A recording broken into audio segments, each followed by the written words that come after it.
La Reine des Neiges, c'est pas seulement un film pour enfants avec des princesses, c'est un récit sur la peur de soi, la gestion des émotions, le lien de sororité et la façon dont l'amour peut ou parfois ne peut pas réparer certaines blessures intérieures. On en parle aujourd'hui dans Pop Culture et Psycho. Si vous aimez ma chaîne, si vous aimez mon travail, n'hésitez pas à le partager, à mettre un like et à vous abonner à la chaîne pour pouvoir être mis au courant des prochaines vidéos mises en ligne. Donc La Reine des Neiges, ça a été un immense succès, on en a tous soupé de Libéré, délivré. Mais le succès, il n'est pas que lié au fait que ce soit un dessin animé pour enfants avec des princesses à la sauce Disney, c'est pas non plus parce qu'il y a des super chansons, et c'est vrai qu'il y en a, c'est surtout parce que ce film, il tient à quelque chose de profondément psychologique. En fait, le personnage principal, Elsa, n'est pas une méchante. Le danger dans ce dessin animé ne vient pas de l'extérieur. Le cœur du conflit, il est vraiment émotionnel et relationnel. Et puis surtout, Disney, dans cette mise en modernité d'un conte, prend un virage complètement radical par rapport au conte original d'Anderson. Donc dans le conte La Reine des Neiges d'Anderson, la Reine des Neiges, en fait, c'est la méchante. Elle est froide, elle est distante, elle est démoniaque. Elle incarne un mal extérieur aux deux petits personnages principaux qui sont frères et sœurs, il y a Gerda et Kay. Et Kay se fait mettre sous emprise par la méchante Reine des Neiges. Il se prend un...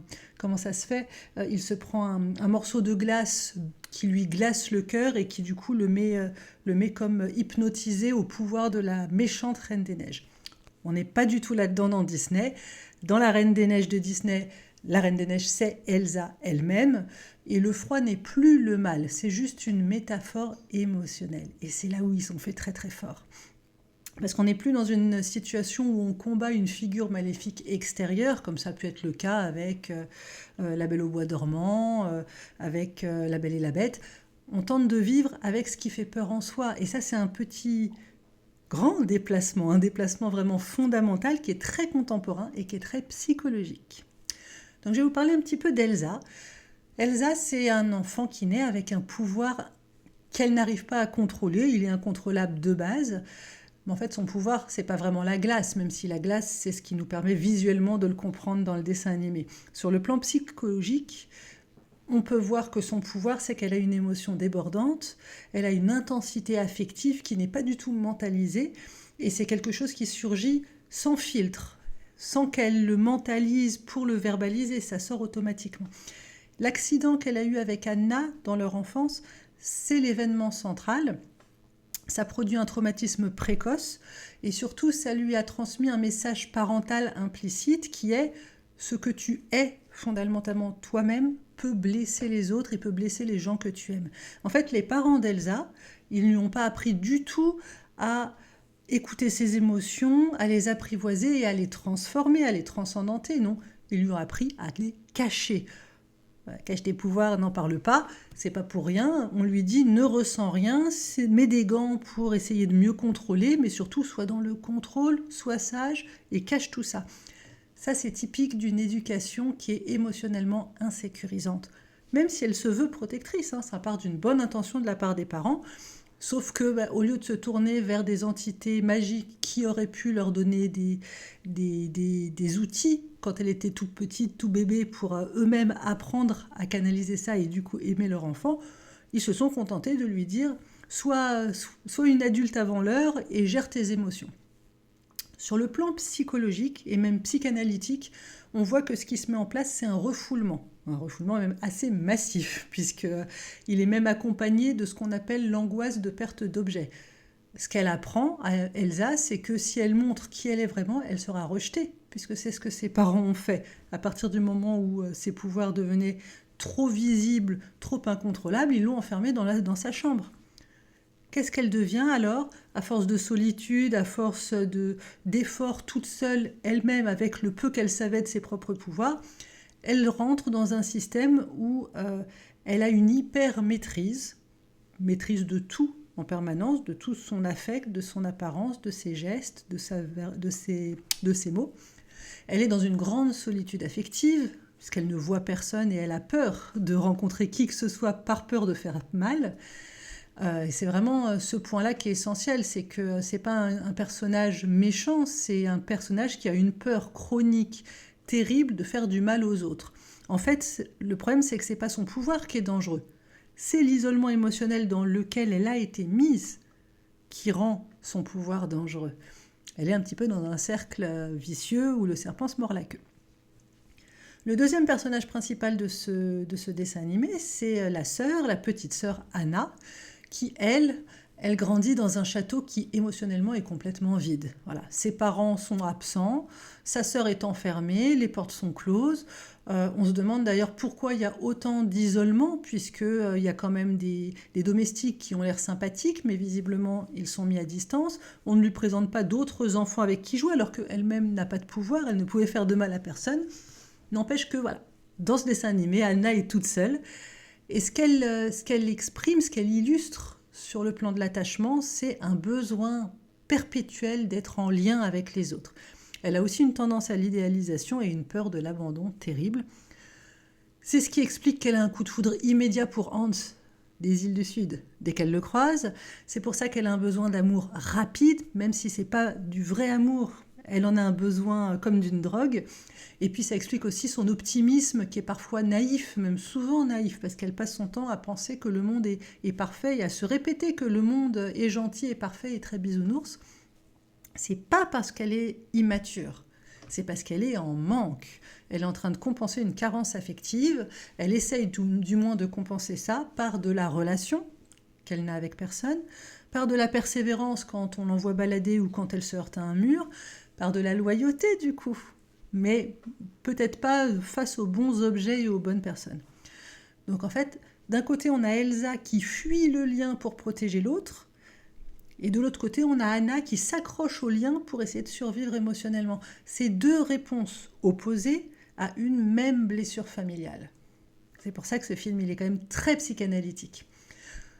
Donc le cœur du film, c'est pas la neige et la glace. Le cœur de ce film, c'est le lien entre ces deux sœurs. D'un côté, on a Elsa qui croit que pour aimer, il faut qu'elle s'éloigne.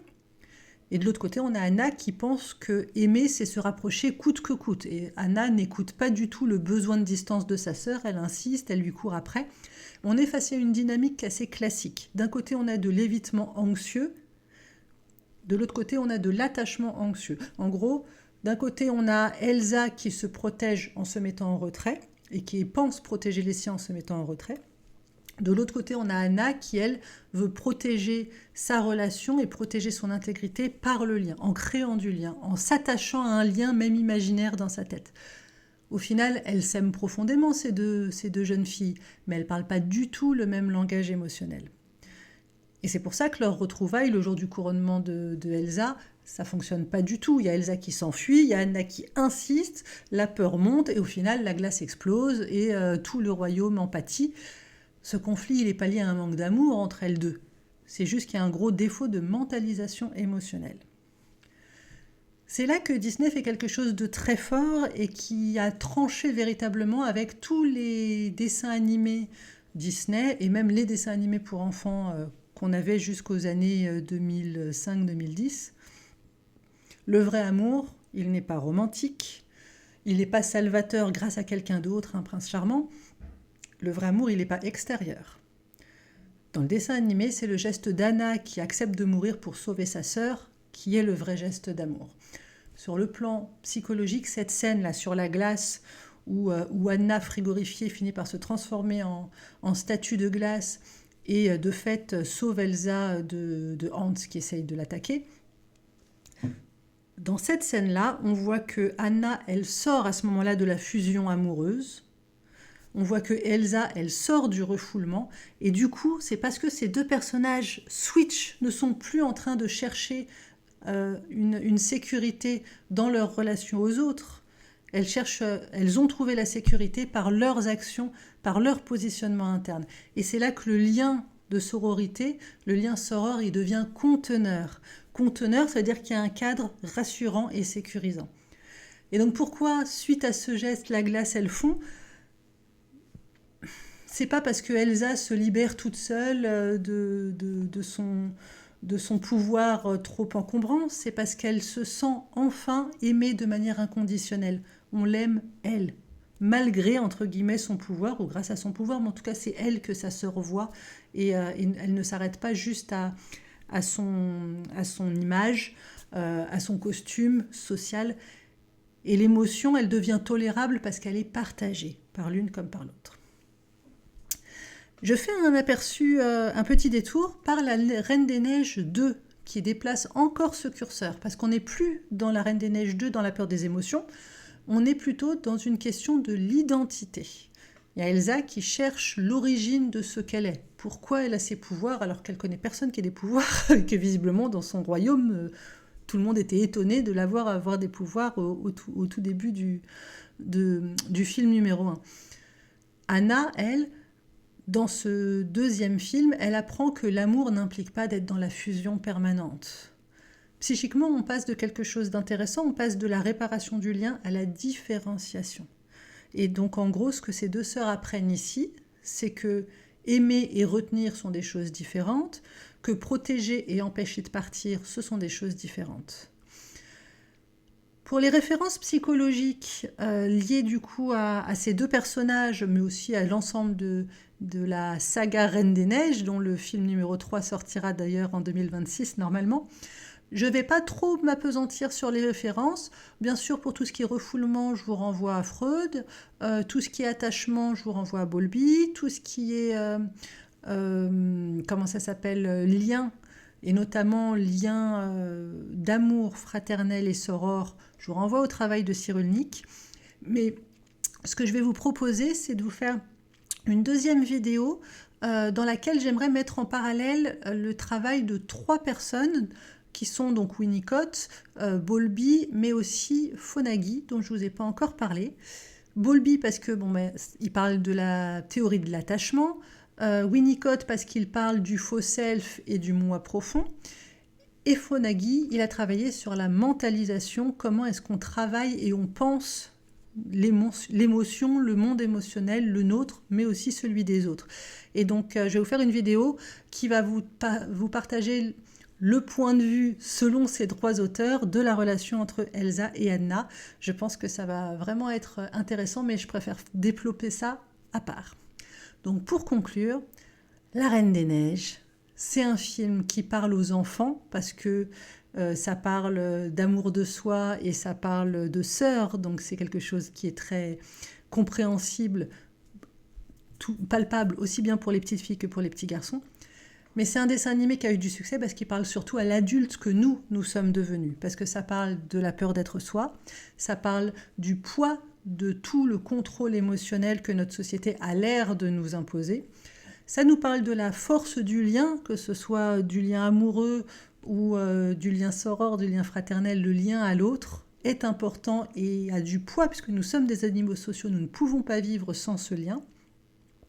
Et puis ça nous parle aussi au chemin vers le fait d'assumer notre identité, chemin qu'on a souvent du mal à trouver dans sa vie. Donc c'est pas un conte sur la magie, c'est surtout un récit sur tout ce qui est régulation émotionnelle et l'attachement à l'autre. N'hésitez pas à partager cette vidéo et à me mettre en commentaire vos questions, vos idées pour une prochaine vidéo, vos remarques, vos critiques éventuelles. Je réponds toujours avec un grand plaisir. Je vous dis à très bientôt pour la prochaine vidéo, donc sur les 3 auteurs, comme je vous l'ai décrit, 3 auteurs qui vont vous permettre de mieux comprendre les personnages d'Elsa et d'Anna et leur dynamique entre sœurs. Bye bye!